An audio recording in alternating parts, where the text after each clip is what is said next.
أحمدك ربي وأستعينك وأستغفرك وأتوب إليك وأصلي وأسلم على خير خلق الله سيدنا محمد وعلى آله وأصحابه أجمعين. أيها الإخوة, أيها الأخوات, chères sœurs, chers frères, les jours défilent et ce mois est en train de nous quitter petit à petit. Nous ne devons pas oublier que le jeûne de ce mois béni est propice à l'autocritique, l'examen de conscience, sans concession.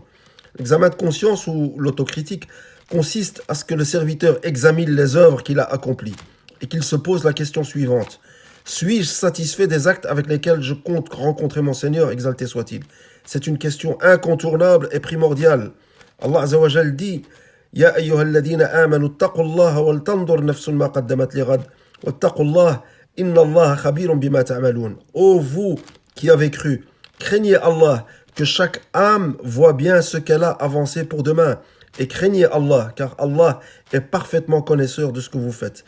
Et Omar ibn Khattab radiallahu anhu disait Hasibu anfusakum qabla an tuhasabu wazinu anfusakum qabla an tuzanu فإنه أهون عليكم في الحساب غدا أن تحاسبوا أنفسكم اليوم وتزينوا للعرض الأكبر يومئذ تعرضون لا تخفى منكم خافية. Demandez des comptes à vos âmes avant que l'on vous en demande. Soupesez vos âmes avant que l'on vous soumette à la pesée. Et ornez-vous de bonnes œuvres pour le grand rassemblement. Le jour où vous serez mis à nu et rien ne sera caché. Plus l'examen de conscience sera strict, au plus facile sera le jugement. Le jour où ni les biens ni les enfants ne seront d'aucune utilité. Sauf celui qui viendra à Allah avec un cœur sain. Le Ramadan nous donne l'occasion de rectifier le tir et de mettre en place des moyens qui vont débarrasser le cœur de ces maladies qui l'aveuglent et l'empêchent de s'épanouir. À travers la maîtrise de soi, nous allons nous inspirer des vraies croyantes et des vrais croyants qui ne perdaient pas leur temps à répondre aux bassesses de certains ignorants.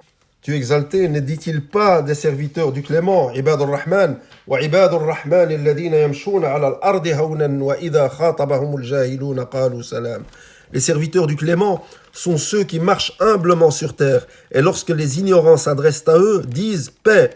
Certains savants ont dit il ne suffit pas de dire salam si un ignorant s'adresse à un serviteur d'Allah et lui adresse des propos agressifs ou malveillants. Le serviteur du miséricordieux ne répond pas de la même façon que lui. Au contraire, il pardonne, il ne lui répond que par le bien. Nous avons l'exemple de l'imam Shafi'i, rahimahullah, qui venait de faire ses ablutions pour effectuer la prière de l'Fajr. Lorsque quelqu'un l'interpella, il lui dit « Ô Shafi'i, tu es un homme pervers et immoral, sans moralité.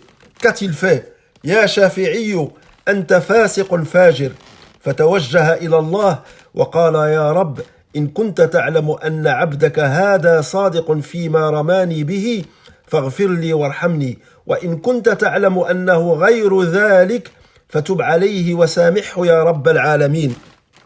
Il dit donc, il s'est tourné vers son Seigneur et a dit Ô mon Seigneur, si tu sais que ton serviteur dit la vérité à mon sujet par rapport à ce dont il m'accuse, alors pardonne-moi et couvre-moi de ta miséricorde. Et si tu sais qu'il se trompe à mon sujet, alors fais-lui miséricorde et pardonne-lui, ô Seigneur des mondes. Maîtriser ses membres, c'est aussi s'inspirer de Maryam, la fille d'Imran alayhi salam, et mère d'Isa alayhi salam, à qui Dieu exalté a dit de ne pas perdre son temps avec les mauvaises langues et de leur répondre par le silence. فإما ترين من البشر أحدا فقولي إني نظرت للرحمن صوما فلن أكلم اليوم إنسيا. Si tu vois quelqu'un d'entre les humains, dis-lui assurément, j'ai voué un jeûne au tout miséricordieux. Je ne parlerai donc aujourd'hui à aucun être humain. Maîtriser ses membres, c'est baisser son regard, comme nous le demande Allah Azza wa Jal. قل للمؤمنين يغضوا من أبصارهم ويحفظوا فروجهم ذلك أزكى لهم إن الله خبير بما يصنعون وقل للمؤمنات يغضضن من أبصارهن ويحفظن فروجهن.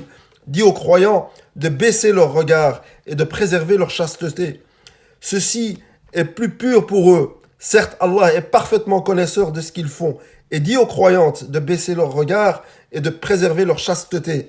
Baisser le regard, c'est empêcher cette flèche empoisonnée, le regard illicite, d'atteindre le cœur. Baisser le regard interdit au diable, shaitan, l'accès du cœur, car il pénètre par le regard interdit et parvient au cœur. Se maîtriser enfin, c'est devenir quelqu'un qui est maître de lui-même, Quelqu'un qui contrôle ses nerfs à tout instant, comme il est dit dans le hadith du prophète alayhi salatu wassalam, لَيْسَ الشَّدِيدُ مَنْ غَلَبَ إِنَّمَا الشَّدِيدُ مَنْ غَلَبَ نَفْسَهُ. L'homme fort n'est pas celui qui prend le dessus sur les gens, mais l'homme fort est celui qui prend le dessus sur sa propre personne. C'est-à-dire qu'il se maîtrise en toutes circonstances lorsqu'il est en colère, comme ceci est explicité dans ce hadith-ci, où le prophète alayhi salatu wassalam a dit لَيْسَ الشَّدِيدُ بِالسُّرْعَةِ قالوا فمن الشديد يا رسول الله قال الذي يملك نفسه عند الغضب.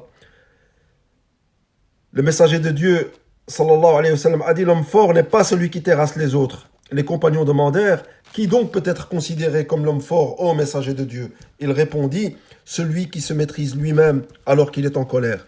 Le mois du Ramadan doit faire naître en nous un changement radical, comme le dit si bien le compagnon du prophète alayhi salatu wassalam, Jabir ibn Abdillah radiyallahu anhu, qui a dit si tu jeûnes, alors fais jeûner ton ouïe.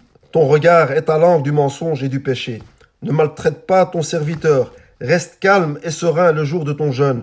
Et ne fais pas en sorte que le jour du jeûne soit identique au jour de non-jeûne.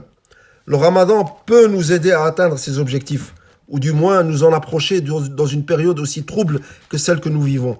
Nous avons besoin de repères pour garder le cap et pour arriver à bon port, Inch'Allah. Wallahu a'la wa a'lam. Wassalamu alaikum wa rahmatullahi ta'ala wa barakatuh.